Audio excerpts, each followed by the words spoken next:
Hello, hello all. Welcome to the Exposing Grief YouTube channel, which you know we're here to remove that stigma of grief and expose it for what it truly is, which is a natural and healthy way of living and loving.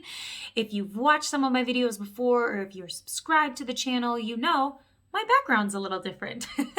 I'm in my office now, so I have a little bit of a better setup here. So I'm excited to be doing my videos from here moving forward. So for this month, I really want to talk about some of the most common dynamics that I will hear coming up from those who are grieving. So we'll talk a little bit about what those dynamics are, what do I mean by dynamics, all of that fun stuff. So let's jump in. Okay, so what do I mean by dynamics? Simply, I just mean the changes or the differences that you've noticed with your interactions. So that can be interactions with yourself or most often interactions with others. And there are 4 common dynamics that I've seen. And again, as with anything, I recognize that there are other common dynamics that people are experiencing. These are just the most common that I hear and come across. The first one being others only seeing you as your grief. The second one being you experiencing anger towards others' grieving journeys. The third one being what I like to call the moving on expectation. And the last one we'll talk about is this selfish misconception. So let's break each of these down a little bit further.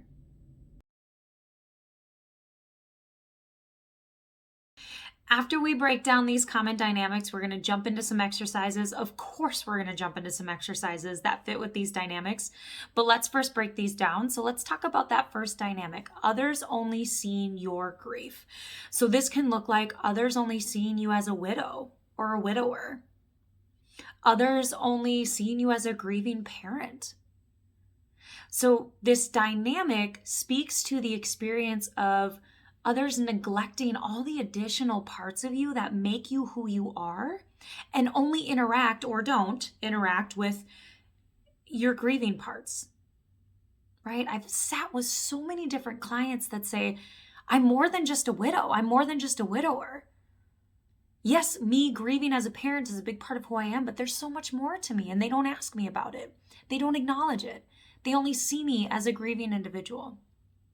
So the obstacle of this dynamic is that it contributes to or complicates the lack or change of identity that typically comes with grief and loss.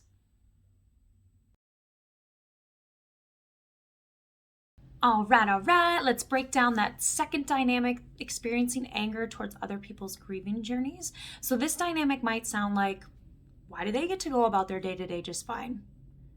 Or why do I have to constantly be thinking about my loved one? Why can't I only think about them once in a while like they do?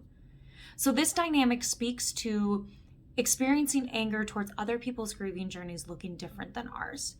Typically, this anger will be directed towards others who aren't grieving as hard, or their lives just haven't been as impacted as ours has by this loss. I also see the anger coming out towards others who are comparing their grief journey to yours as if they're the same. So this dynamic creates a couple of different obstacles. One, it can create this obstacle of feeling really stuck in our grief and kind of wondering, am I even doing this grieving process right? But it can also really minimize your grieving process and your experience from those who might be comparing their grieving process to yours. Breaking down dynamic number 3, that moving on expectations. So this is the dynamic that speaks to others having expectations for you about moving on from your grief or the loss, but doing it in a way that feels acceptable. So let me tell you what I mean. An example of this might be if you are a widow or a widower, at some point you may repartner or may remarry, and you do that in a time that feels okay for you. However, if that happens in a time that's seen as too soon, others may worry that you may not be properly grieving or that you may be trying to fill a void by starting a new relationship at this point. If you're a grieving parent, some may praise you for going through your child's belongings 6 months after their passing. However, if you start talking about and exploring having another child after the year anniversary, some might see this choice as forgetting or replacing your child. So this dynamic speaks to others want you and society wants you to move on as long as you do it in a way that doesn't make other people uncomfortable with your grieving process, right? So the obstacle of this dynamic really gets to, it can prevent us from exploring what we want our life to look like outside of this grief and this loss, and really exploring how do we carry this loss with us in the life that we're creating from this loss. We're almost to those exercises. I know we're eager to get there, but let's break down this last dynamic, this fourth dynamic of the selfish misconception. So this dynamic might sound like grief is selfish, or I feel so selfish for grieving. Grief is not a selfish process. We deserve to grieve those we love. And think about what happens when we don't grieve. We typically don't show up as our best selves, and other areas of our lives are impacted because of that. So in order for us to continue to show up in our day-to-day as our best selves, and whatever that might look like, we get to grieve. We deserve to grieve. So the obstacle of this dynamic is simply just not grieving, not recognizing that we deserve to grieve and not giving ourselves the space to properly grieve. And so I'll talk a little bit more about how we challenge this in the exercises, but I want to be able to create a space and validate and let you know you have the right to grieve. You deserve to grieve. It is never a selfish process.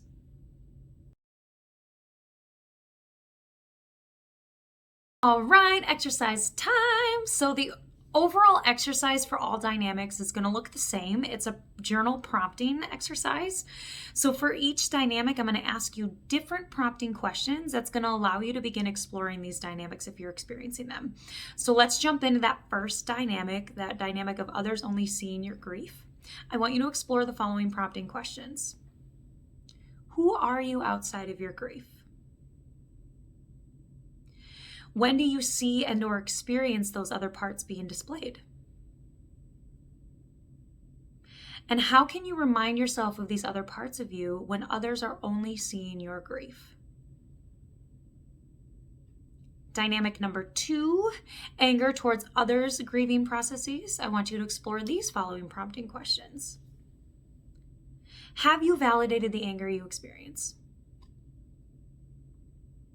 What boundaries might you need to set, if any, with those who are comparing your grief journeys? Dynamic number 3, the moving on expectation. As much as we like to say that others' beliefs, opinions, and whatever about us don't matter, we cannot deny that they do impact us in some sort of way. So it's worth creating space to explore this. So I want you to explore the following prompting questions.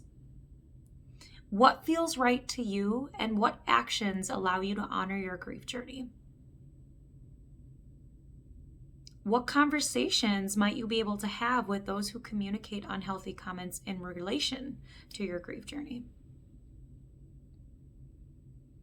And the last dynamic, dynamic number 4, that selfish misconception, I want you to explore the following questions. How do you define the word selfish?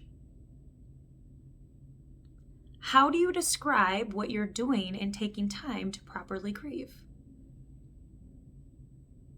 And can you take anything from the prompt above to help replace and redefine selfish? So the goal of this prompt is to find a new term for selfish. So I sit with a lot of my clients in this of let's redefine that, because what you are doing in the grieving process is not selfish. However, I can understand how it would feel that way. So take these prompting questions, take it in time, make sure you do this in a space where you feel safe, where you feel like you have the time to properly explore these, and start writing about them. Don't feel like you have to tackle them all at once. Take it one at a time. Set a timer if you want to, if you don't want it to take it all of your time.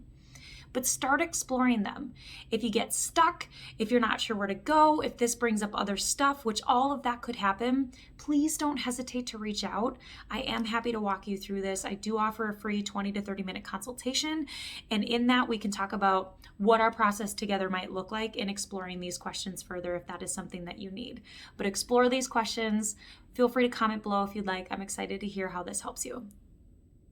All right, there you have it. Thank you everyone so much for joining me. So we talked about the 4 most common dynamics in grief that I see come up. Yes, I'm aware there are other dynamics that happen, and I'd love to hear from you. What might be some of the dynamics that you've experienced? But the 4 that we covered today: others only seeing your grief, experiencing anger towards other people's grieving processes, that moving on expectation, and the selfish misconception. So we covered those. We talked about what those are, what the obstacles to those dynamics are, and now you have great journaling prompts to help you to begin exploring those if you are experiencing those dynamics. And like I said, please don't hesitate to reach out if that journaling exercise leaves you with more questions, leaves you feeling stuck, or you just want to explore it further, more in depth. Please feel free to reach out. My email is below. Schedule that free consultation and we will talk about what our process together might look like. Thank you for tuning in. I hope you have a happy June. Stay tuned for the interview coming to you this month. I'm talking to a gentleman with Brighter Days in Eden Prairie. He's fantastic. The center is fantastic. I can't wait to share with you all this wonderful resource. So be sure to tune into that. Subscribe if you haven't yet so you don't miss anything. And I will see you later this month.